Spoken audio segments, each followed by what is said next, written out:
Shalom saudara-saudara yang dikasihi oleh Tuhan.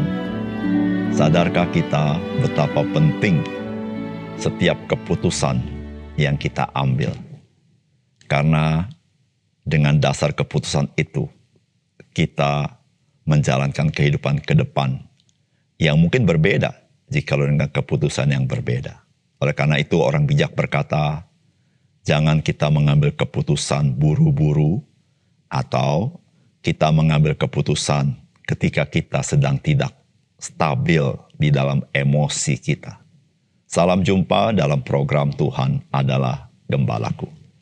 Saudara, kehidupan manusia itu adalah kehidupan yang dilalui dengan keputusan demi keputusan yang diambil oleh kita. Saudara, ada keputusan yang mempengaruhi kenyamanan kita. Namun juga ada keputusan yang mempengaruhi kesehatan kita. Ada keputusan yang mempengaruhi akan cita-cita hidup kita.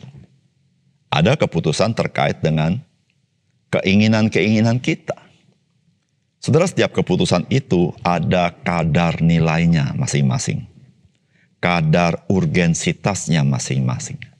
Kadar efeknya ke dalam kehidupan kita. Saudara, bagaimana dengan keputusan untuk percaya kepada Yesus Kristus? Saudara, terkait dengan keputusan untuk percaya kepada Yesus Kristus, kita harus sungguh-sungguh menggumulinya. Karena percaya kepada Kristus bukan sekedar berbeda pendapat saya dengan yang lain. Tapi saudara, terkait keputusan kita dengan Yesus Kristus itu merupakan perbedaan nasib hidup ke depannya.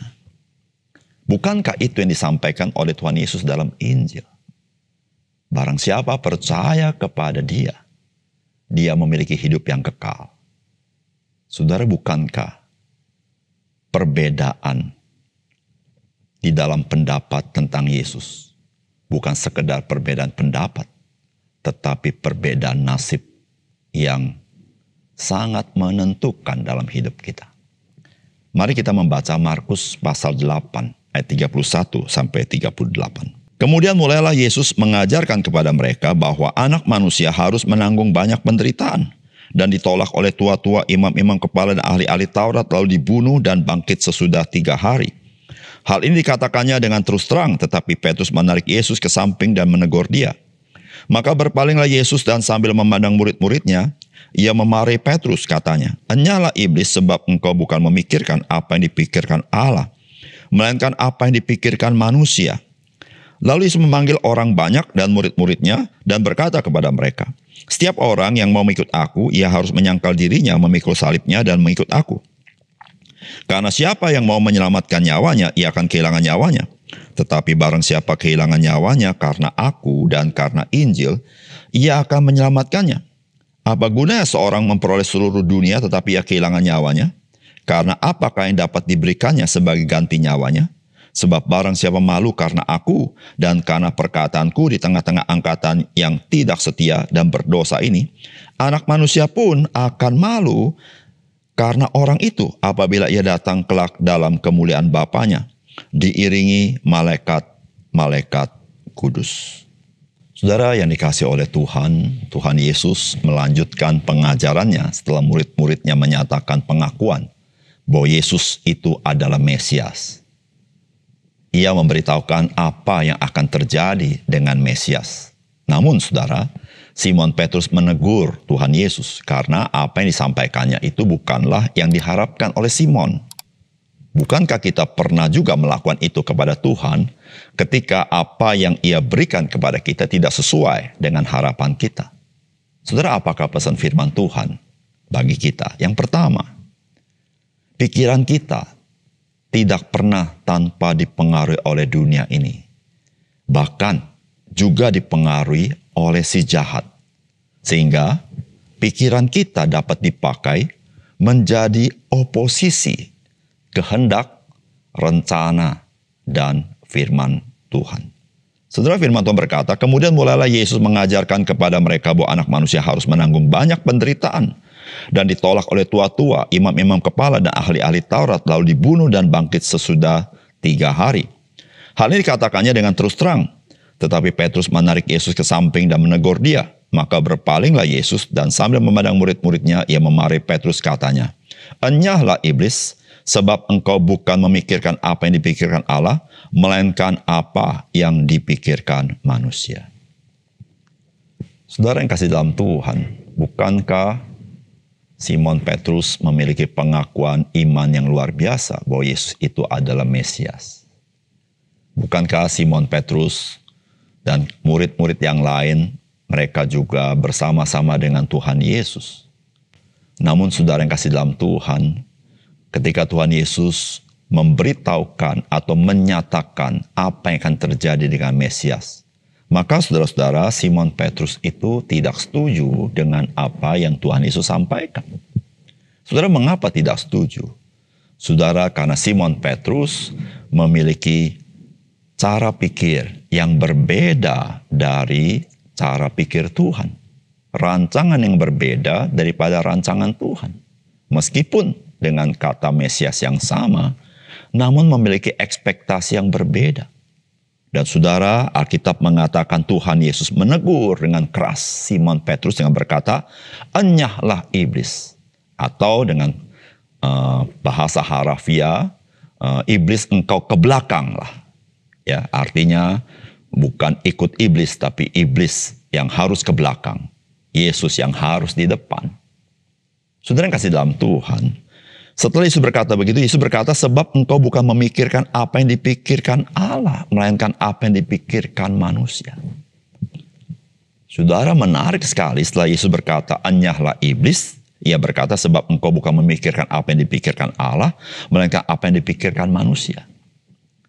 Saudara, ketika manusia memikirkan apa yang dipikirkan oleh manusia, saudara, manusia tidak pernah berada dalam zona netral. Saudara, manusia tidak pada titik di mana dia tidak ada blind spot. Titik-titik buta yang dia tidak bisa lihat. Disitulah berbahayanya ketika kita hidup hanya menuruti pikiran kita, tanpa pikiran kita diterangi oleh firman Allah. Saudara yang kasih dalam Tuhan, Yesus berkata, "Enyahlah iblis." Artinya apa, saudara? Saudara, di dalam pemikiran Petrus yang dikatakan dipikirkan manusia itu, saudara, ada pengaruh daripada si jahat. Saudara, disitulah saudara-saudara, si jahat itu yang disebut dengan setan itu adalah oposisi Allah. Oposisi rencana Allah. Oposisi kehendak Allah. Oposisi firman Allah. Maka itu saudara, manusia ketika memikirkan dengan pikiran sendiri, dia akan jatuh menjadi oposisi rencana Allah, oposisi firman Allah, oposisi dengan Allah. Saudara, Petrus bukankah dia murid Tuhan? Namun saudara, ketika dia bersandar kepada pikiran sendiri, maka dia menjadi oposisi rencana keselamatan Allah. Saudara yang dikasihi oleh Tuhan, mengapa saudara dan saya sebagai anak Tuhan perlu baca firman Tuhan? Saudara, manusia itu hidup bukan hanya dari roti saja, tetapi dari setiap firman yang keluar dari mulut Allah. Bahkan perjanjian lama berkata, "Firman-Mu itu adalah pelita bagi kakiku dan terang bagi jalanku." Saudara yang dikasihi oleh Tuhan, dunia ini penuh dengan kegelapan. Dan kegelapan itu bukan sekedar tidak ada lampu, tidak ada matahari. Tapi kegelapan itu bicara kuasa yang mempengaruhi orang-orang yang hidup ini. Tidak terkecuali orang-orang percaya. Saudara yang kasih dalam Tuhan, engkau dan saya perlu selalu diterangi oleh pelita itu, yaitu firman Tuhan. Yang kedua, mengikuti Yesus Kristus itu terkait dengan hidup yang Ia berikan kepada kita. Saudara, firman Tuhan berkata, "Lalu Yesus memanggil orang banyak itu dan murid-muridnya dan berkata kepada mereka, setiap orang yang mau mengikut aku, ia harus menyangkal dirinya, memikul salibnya dan mengikut aku.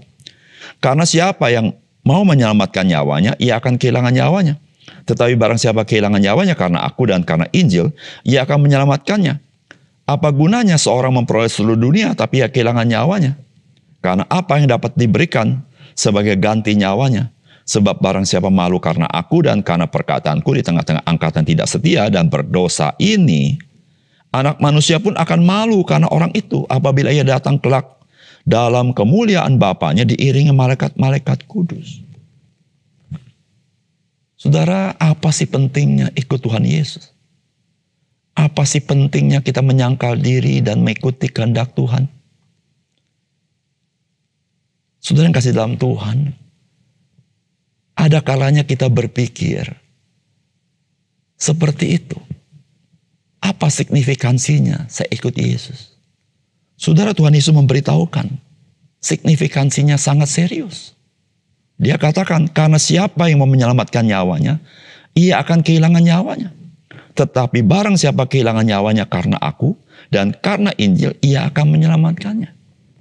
Saudara, mengikut Yesus itu mengikut kehidupan. Kalau engkau dan saya tidak mengikuti Yesus, engkau mengikuti kebinasaan. Saudara, itu yang sangat-sangat signifikan. Bukan sekedar, saudara-saudara, kita ikut Yesus, kita adalah orang Kristen. Bukan itu. Saudara, seringkali orang berpikir, kekristenan adalah salah satu dari apa yang ada di dunia ini. Tetapi Tuhan Yesus mengingatkan, saudara. Saudara, engkau boleh memiliki segala sesuatu. Tetapi, nyawamu tidak ada garansinya. Engkau akan binasa. Saudara, jikalau nyawa kita tidak ada garansinya dan kita binasa, saudara, apapun yang kita miliki, kekayaankah, keyakinankah, kepinterankah, kedudukankah, kebaikankah, popularitaskah, saudara, bukankah itu akan menjadi nihil dan semata-mata kerugian besar?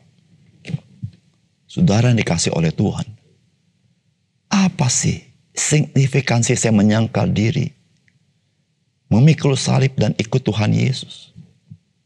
Saudara, engkau sedang mengikuti hidup itu sendiri. Saudara, jikalau tidak, maka saudara, kita sedang mengikuti kebinasaan itu. Saudara yang kasih dalam Tuhan, mengapa kita perlu percaya Yesus? Saudara, karena hanya Dia satu-satunya yang dapat memberikan kita hidup yang kekal itu. Saudara, tidak ada yang lain. Saudara, karena Dia adalah anak Allah itu sendiri. Dan Dia datang ke dalam dunia. Dia datang sebagai juru selamat. Dia bukan hanya mengajar, tetapi Dia yang menyelamatkan itu. Oleh karena itu, saudara, mengapa Tuhan Yesus berkata, barang siapa mau ikut aku, dia harus menyangkal diri, pikul salib dan ikut aku. Sebab dunia sedang menarik kita untuk ikut kebinasaan. Dan ketika kita mengikuti kehidupan, maka kita harus belajar menyangkal diri, supaya kita tidak terbawa arus. Kita harus belajar memikul salib, karena di dalamnya kemungkinan ada penderitaan yang kita alami. Tetapi ketika kita sadar, saudara, mengikut Yesus adalah mengikut hidup itu. Saudara, saya percaya kita tidak pernah akan menggantinya untuk mengikuti kebinasaan yang merupakan kerugian besar dalam hidup kita. Mari kita berdoa. Bapa surga, terima kasih untuk firman Tuhan. Bila renungan hari ini menolong kami menjadi orang bijaksana, kami percaya Yesus karena Engkau satu-satunya Juru Selamat yang dapat menyelamatkan kami, memberikan kami hidup yang kekal. Terima kasih Tuhan, dalam nama Tuhan Yesus kami berdoa. Amin.